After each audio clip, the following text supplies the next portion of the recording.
أعوذ بالله من الشيطان الرجيم بسم الله الرحمن الرحيم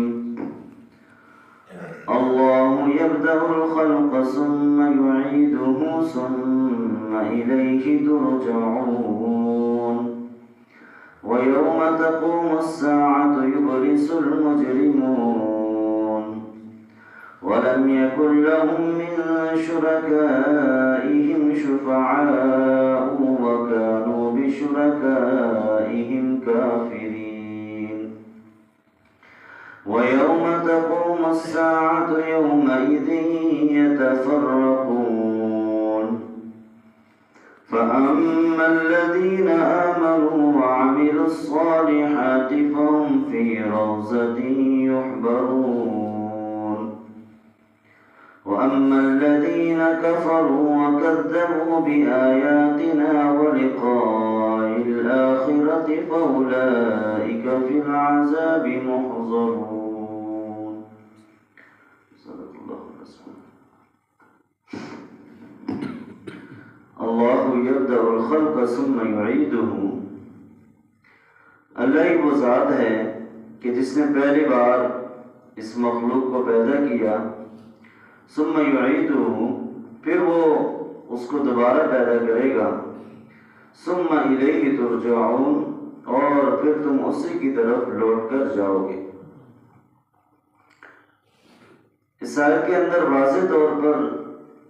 انسان کے لیے یہ پیغام ہے کہ اس کائنات کو بنانے والا، انسان کو بنانے والی ذات وہ اللہ ہی کی۔ اللہ تعالیٰ نے انسان کو پیدا کیا ہے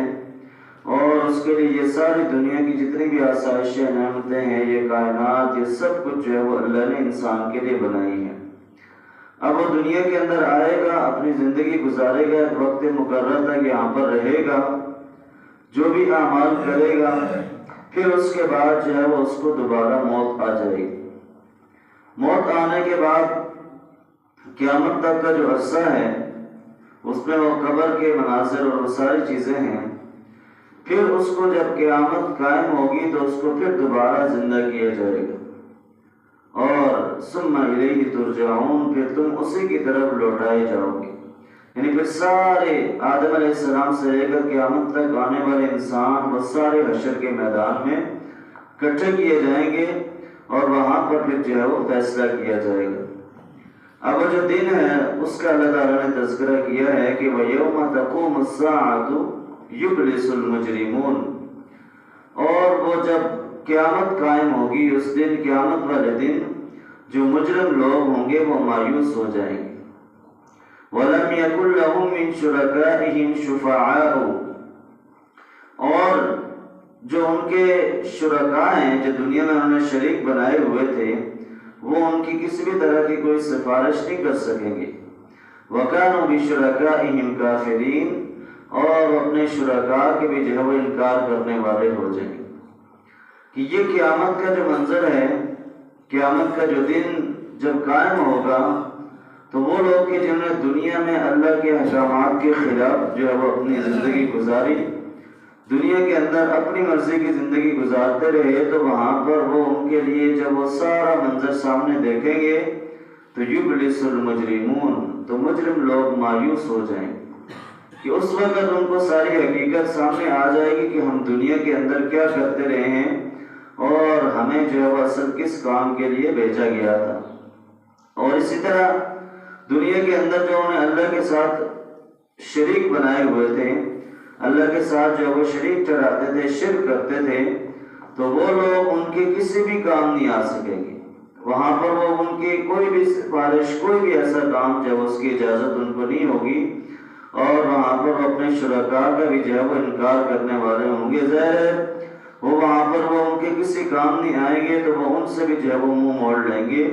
لیکن دنیا کے اندر جو انہوں نے وقت گزارا ہے، جو دنیا کی زندگی کے اندر جو انہوں نے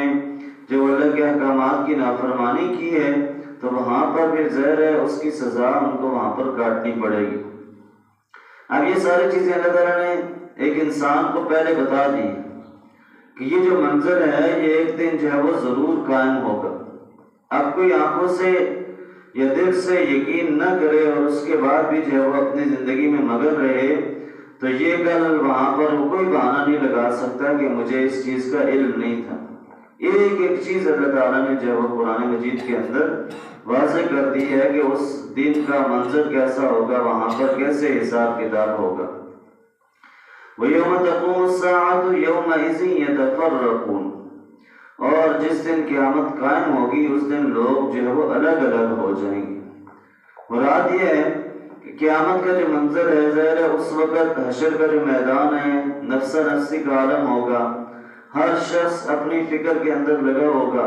جو ایک دوسرے جگہ قرآن مجید کے اندر ارشاد بھی ہے اللہ تعالیٰ کا کہ اس دن ہر انسان دوسرے سے بھاگے گا، والدین اولاد سے، اولاد والدین سے، جو شوہر ہے اپنی بیوی سے، بیوی اپنے شوہر سے، یعنی ہر ایک اپنی فکر کے اندر لگا ہو۔ دنیا کے اندر تو ہم اولاد کی خاطر، باقی رشتہ داروں کی خاطر، اس دنیا داری کی خاطر ہم بہت سارے ایسے کام کر لیتے ہیں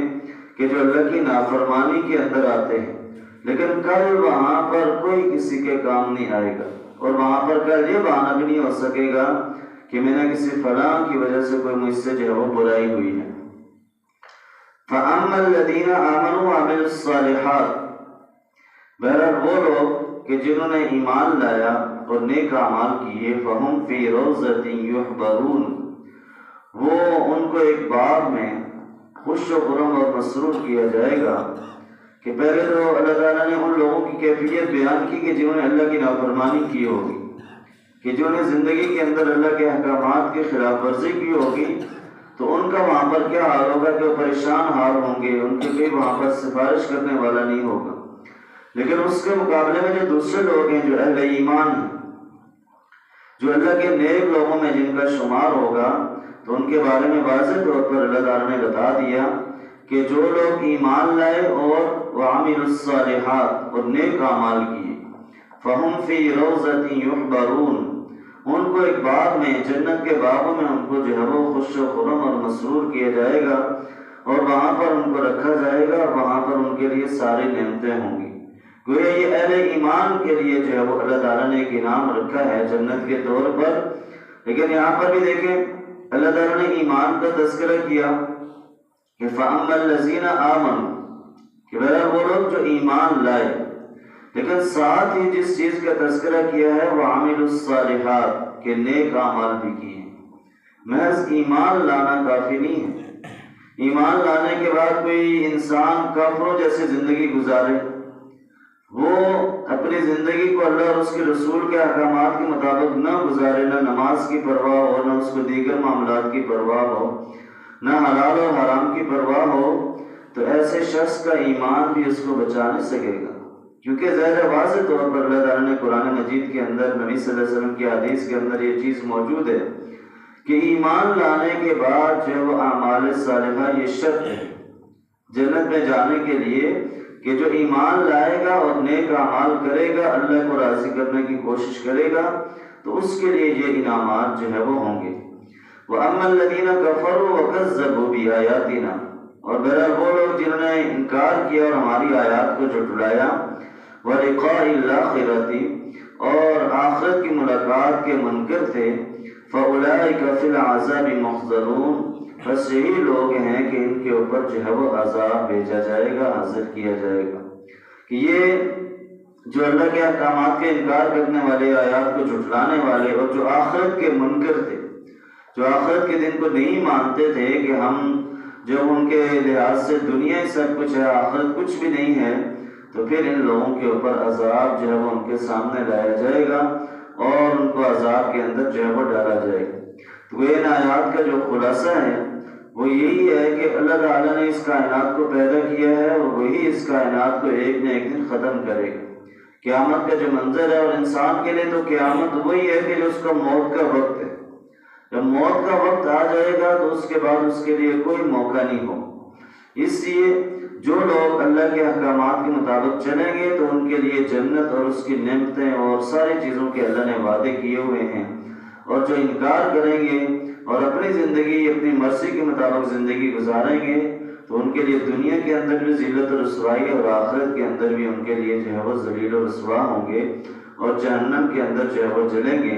اللہ تعالیٰ سے دعا ہے کہ اللہ تعالیٰ ہمیں صحیح معنوں میں قرآن و سنت پر عمل کرنے کی توفیق عطا فرمائے۔